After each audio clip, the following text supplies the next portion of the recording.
It's a beautiful day in the neighborhood. Reaction Beanie, yo, 338. Day in the neighborhood, my brothers and sisters. We're gathered here once again, y'all, on this Tuesday to go back to a channel that we have been watching ever since our channel was first born. You know what I'm saying? Ever since our channel was conceived. Since the first couple days that our channel walked on this earth, we've been watching this man. And that man is Mike from That Chapter. Going back to Mike, That Chapter Tuesdays, y'all. Hope y'all doing excelente out there today. And I'm glad that you came on back to the channel once again. To fuck with the bean. Now, the title of the video. His twisted masterpiece was too gruesome for the police. Now, just last week, y'all, we heard about the master plan with the three dudes, right? And they had kidnapped literally a whole fucking school bus full of kids and the bus driver. But luckily, thank God that all of them survived and got away. That was a crazy story. If y'all ain't watched that, go check that out. But I'm just saying, we just heard something about a master plan from Mike from That Chapter. Then, even Mr. Ball in a couple videos ago, we watched the video of this lady who had this master, was it a masterpiece or was it a master plan? Master something. And her whole family was crazy as hell, long story short, story long, bad. So we've been watching a lot of videos with this, master that. And we know every time we watch one, it's going to be crazy. But before we see how crazy this one is, my brothers and sisters, y'all know what y'all got to do. Get whatever you may need. Get what you need. That Chapter Tuesdays. Y'all got what y'all need? Y'all ready to go? Then let's fucking go.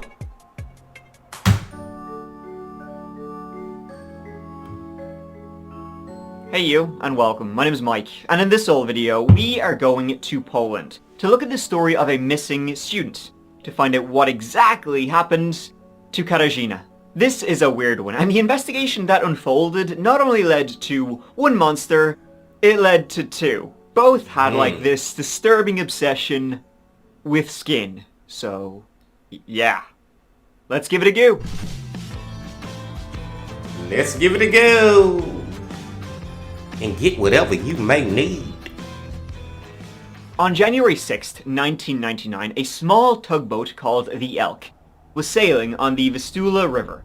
That small boat was captained by a guy named Mieczysław, and he was slowly guiding the boat up the Vistula River, which bisects the Polish city of Krakow. It was very dark as the boat slowly moved up the river, very quiet, and this was, in the depths of winter, so snow and ice were in the air. Captain Mieczysław and his small crew, they were all huddled up on this tiny little boat, wrapped up in scarves and hats. They were just looking to finish up for the night and get something warm in their belly. It was just after midnight, so after finishing up their duties along the river, the Elk and its crew began heading towards their docking station in the Zabocze district in Krakow. As the boat was approaching the dock, its engines slowing down, Captain Mieczysław heard this big thump coming from the rear of the boat. The boat actually lunged to one side, and Captain Mieczysław quickly was able to determine that their small boat must have hit something. Something got caught in the propeller, which wasn't entirely unusual on this river in the middle of this big city. There was lots of garbage bags and just plain shite floating in the river. Please don't tell me that what got caught in the propeller was somebody's body. If it's a body, that is wild. Can you imagine finding that? But let's see. Thinking, it happened before, it'll happen again. So once the boat managed to dock in, Captain Mieczysław was thinking, it was after midnight. It was too dark, it was too cold, and they were too tired to have a look and see what had caught in the propeller. They were like, here, We'll check it in the morning. So the following morning at first light, which was quite late in early January, Captain Mishslav, he drove over to the docks. He got out of his car and he was like, here, listen, better check what we caught last night, because that will damage it if we don't untangle it. So Captain Mishslav and an engineer went down to where the propeller was, ready to reef out whatever was down there. Now when they got there and they saw what was tangled up in the propeller of the boat, they were thinking this is pretty weird and pretty gross. It was like made of this weird material, almost like leather, but not as hard, and pale, grossly pale, like something that had been in the water for a long time. Captain Mishslav had no idea what he was looking at, but as he was staring at it, he noticed something weird. There was like this lumpy part sticking out of it, with a small hoop of metal attached to it. He stared at it for a few minutes, before the horrifying realization came over him. It was an earring, attached to an ear. He was looking at a lump of human skin. He immediately hell no! Called the police, who rushed down to see this very disturbing sight. It was found to be the skin of a woman. Just the skin, no organs or anything like that. It had been sliced off and fashioned into a vest of some kind. The whole site was cleared out, and divers went down to the area of the river it had been found.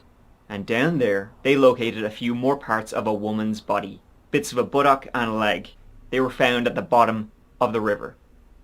As you can imagine, they were disturbed and baffled by what they had found, what they were looking at. Initially, one of the doctors from the Department of Forensic Medicine in Krakow, he thought maybe they had hit a woman who had been in the water the night before, and the propeller had degloved her, just ripped the skin off her, which is horrific.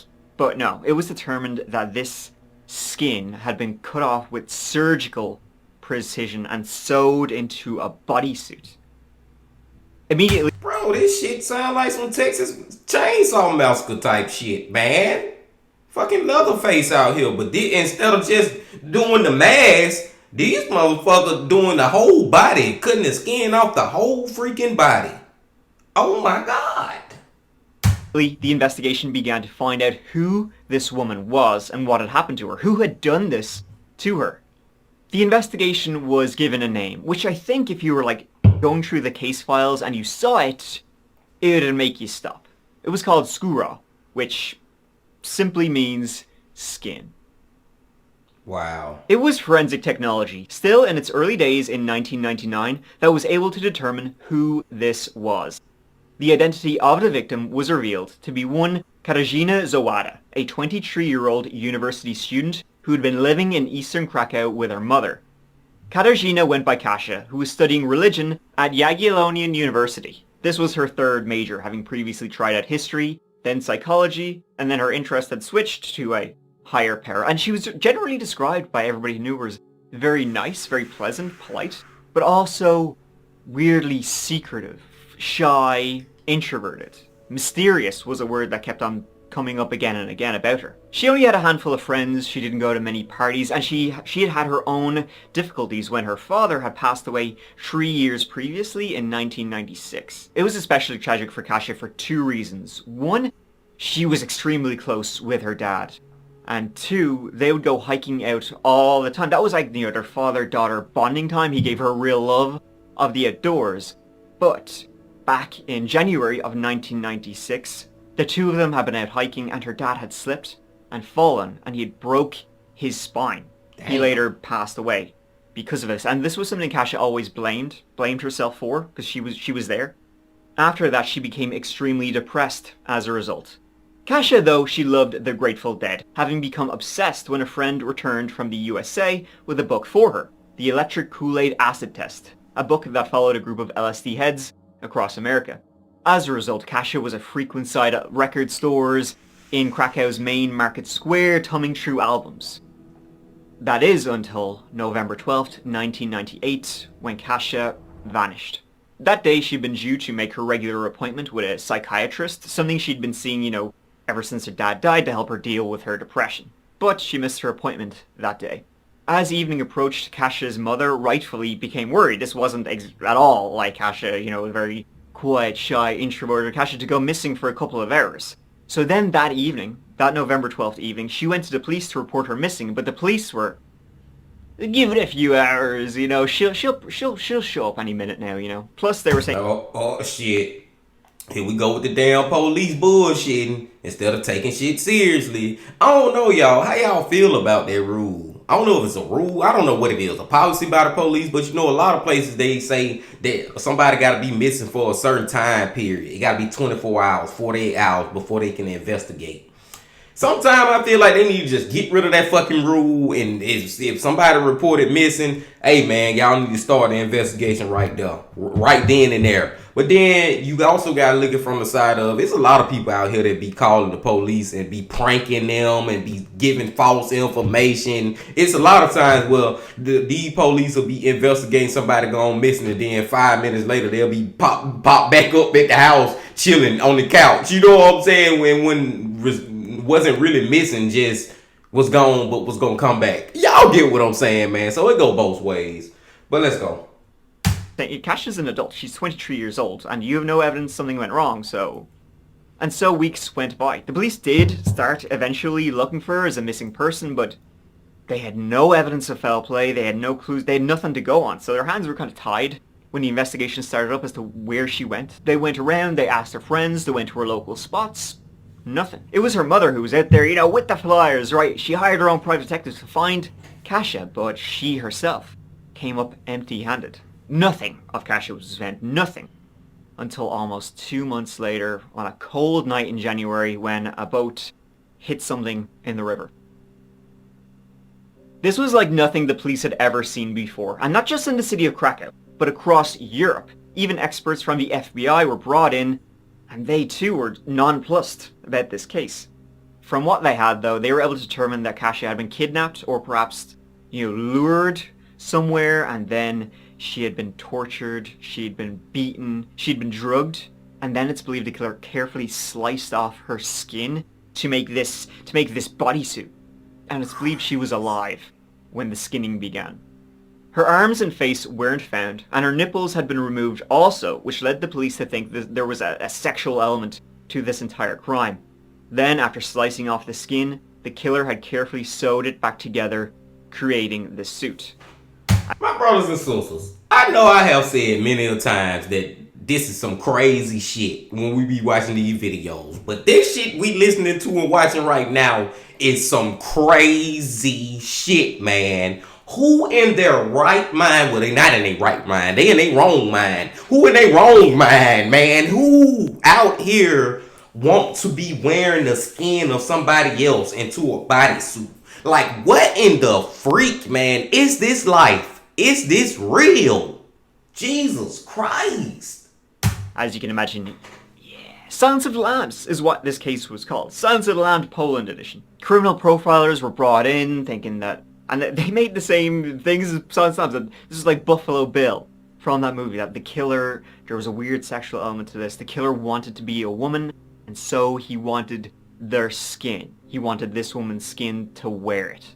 But other than what they gruesomely had, they had nothing else. No clues as to who had done this, and it was like determined that the skin had been in the river for weeks at this point. Kasia had stopped attending university in the weeks before she disappeared. Her mother didn't know, and her friends still met with her, but she began skipping classes, and she was seen hanging out in the main market square a lot, where she went to record stores and there was bars there and everything. She was often seen just wandering around, doing her own thing, going for walks by herself, which is pretty common for her. It was also thought she may have begun working at the university she was studying at as a cleaner, but under a different name. Like when the investigation began and the police were going around with pictures in the university, cleaners recognized her, but they said her name was Angie, not Kasia, but that she did work here. Shortly before she disappeared, she had also dyed her hair black, had begun losing weight, and had changed her style of clothing, began dressing very, very differently to how she had been before. She also had begun taking trips outside of the city, but who she was meeting in the cottages and in the countryside outside of Krakow, nobody knew. Again, everybody described her as mysterious. She kept her business to herself, and she did not have many friends. They did have a person of interest who was unnamed, a guy who lived outside the city, who had a habit of harassing women, watching them with binoculars, writing vulgar letters. He also liked buying and wearing women's underwear. And someone had also seen him visiting Kasia's grave numerous times. They would say they saw him going there all the time. He would go and leave a candle, and as soon as that candle burned out, it would be swiftly replaced by this person. Other witnesses said they saw him burying letters at her grave, but when the police went to look at these letters, they couldn't find them. Okay, either he the one who did it, or he's just very obsessed with this lady. I'm leaning towards he the one who did it. But ultimately, other than being a bit of a creep, there was nothing to charge him with. That was it. Maybe she had been changing for someone else. She'd been, she had quit university and was working as a cleaner to try and earn money. Maybe she was romantically involved with someone. That's why she had changed so much. And then this someone had done something pretty horrific to her. But regardless, the case of what happened to Kasia went cold very quickly. Now, before we continue, let me ask you this, hotshot. Do you ever get just gosh darn annoyed? There go Mike with commercial, y'all. But I'm just sitting back thinking now, man, like, this case we don't have nothing to go off of. We don't, I mean, like I said, that dude right there, I'm thinking he probably is the one who did it, but we ain't got no proof of it other than he being weird as fuck, going to a grave every day, lighting a candle and all the other craziness he doing, but it ain't no proof. This one right here, man, we might end up with a cold case, y'all. And y'all know I hate cold cases. But let's see. To get started for free. Thank you so much to Rocket Money for sponsoring that chapter. Now let's go and make like a rocket and go. Then, 4 months later, in May of 1999, the forensics unit in Krakow were sent something very unusual. I think you could describe it as unusual. Yeah. The body of a dead man. Decapitated. The fuck? Pretty unusual. They were also sent this guy's head. Right? The severed head was there too. The head had been degloved. The face had been removed from the head. So they were thinking, send us to Krakow. Maybe someone's making a set. Right? You got the head, you got the body. See, an elderly man had called the police saying he had found his adult grown-up son strung up upside down in his basement like this.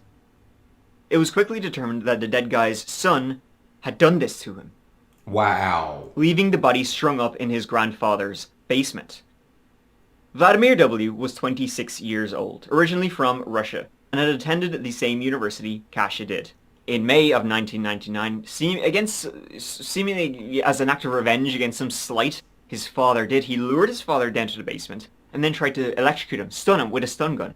But when that didn't work, he whipped out a knife and he stabbed his own father to death. Then he hung his dad up, cut off his head, and removed the skin. He got the skin, he sewed it back up, and he left it in salt to try and preserve it. Then he began wearing his own father's face. This Vladimir W. put on his father's face, put on his father's jacket, put on his father's hat, then went to go meet his grandfather, who would eventually report all this. He met his grandfather at a bench in the middle of town. The grandfather did not realize that this was not his son. It was, in fact, his grandson wearing his son's face. See, the grandfather had really bad eyesight, so he couldn't really make him out. But you could just see what his face... Yeah, face, and then the clothing he was wearing. They even went and had breakfast together, while the son all the time wearing this like a balaclava, with the grandfather later remarking that he thought his son's voice was weird. It was softer than usual. The grandfather then later went to the basement, found his son still strung up. He called the police, and Vladimir was swift. I said this shit is like the Texas Chainsaw Massacre. This is literally some Leatherface Texas Chainsaw Massacre shit in real life. This is real life. This is for real. This ain't for fake. Oh my god. Arrested and charged. Vladimir later said the murder of his dad was just an act of revenge for something. That's never been revealed. But the act of him wearing his own father's face and then going to meet his grandfather, that was an experiment. Simply to see if he could pull it off. And he could. He also pulled off life in prison, and after 5 years he requested to be sent back to Russia, and he was. So eerily similar to what happened to Kasia. But it was later determined he had nothing to do with her death. They did go to attend the same college, the same university at the same time, but they never crossed paths. Ever. The motives were very different, but they did both like skin. Yeah. Years would go by, and as technology advanced, they continued to test what they had. It was determined that Kasia had traces of vegetation on her body, vegetation that seemed to be from outside the city. She also appeared to have been beaten by someone trained in martial arts by the bruises on her skin. It wasn't until 2017, almost 20 years later, that a break was made in the case. A letter was sent in to the police. Now, its contents have never been revealed, but the person who wrote it said that their friend, 52-year-old Robert Janczewski, was Kasia's killer. Dobry. Z jakiej okazji panowie do mnie? Chodzi nam o sprawę pani Katarzyny. Jakiej Katarzyny?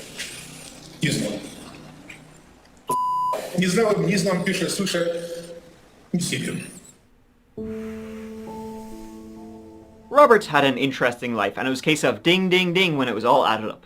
Robert was living with his mother in 2017 in Krakow, the son of a poet who had left his mother for another woman. Growing up, his parents were very religious, and physical and emotional violence were common, and his parents frequently bet the ever-living shite out of young Robert Janczewski. He was involved with the police twice in the early 90s. Both times, actually, he was the victim of assaults, which led him to pick up martial arts to defend himself. For work, he began in the Polish military, before he ended up in a morgue dissecting human corpses.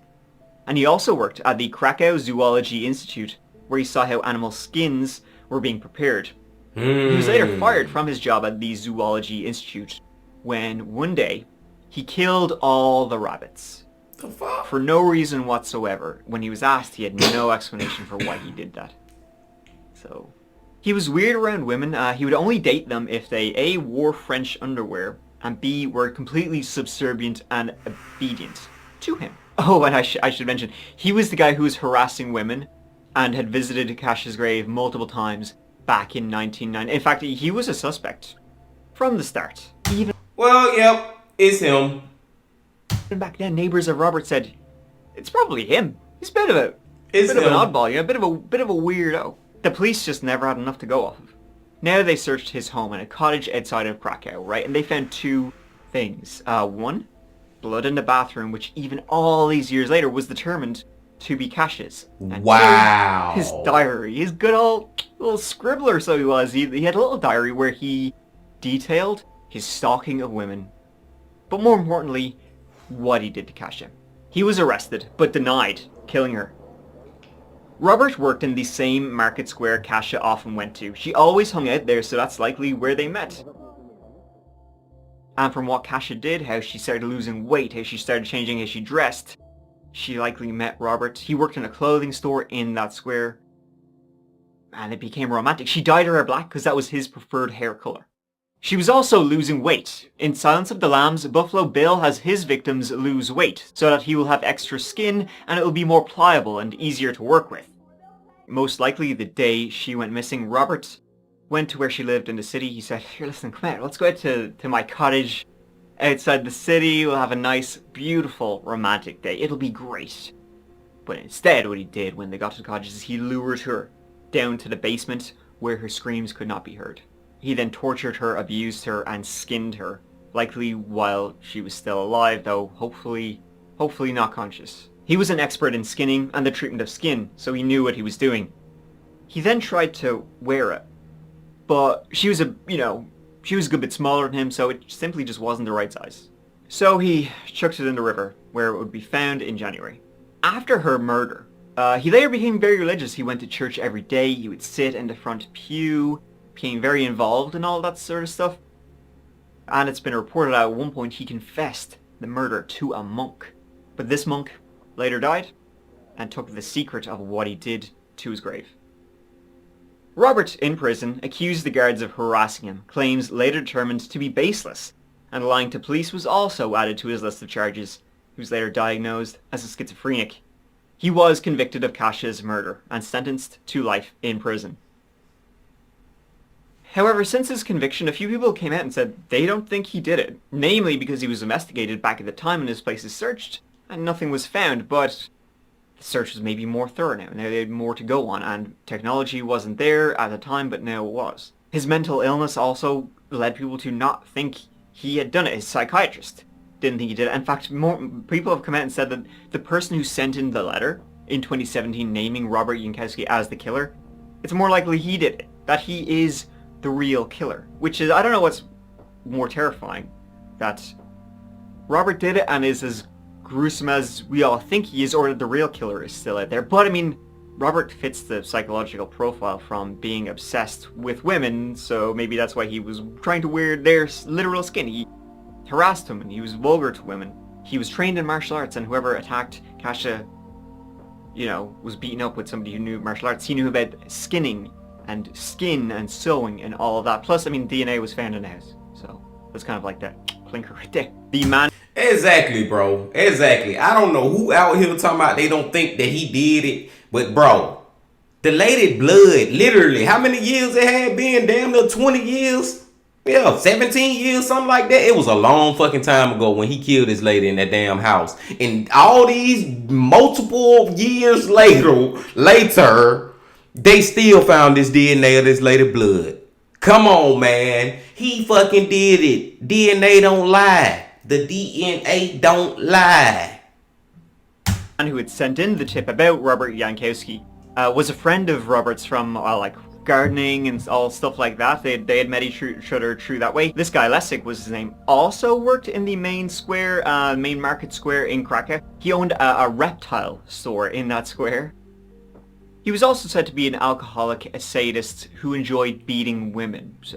But more importantly, he had way more experience than Robert in skinning animals and like treating their skin and all that sort of stuff. Apparently this guy's apartment was adorned with the skins of reptiles, like of snakes and other reptiles. They were everywhere. He would skin them, treat their skin, and hang it up everywhere. Maybe he would have fit in a woman's skin there too. He wanted to add to his collection.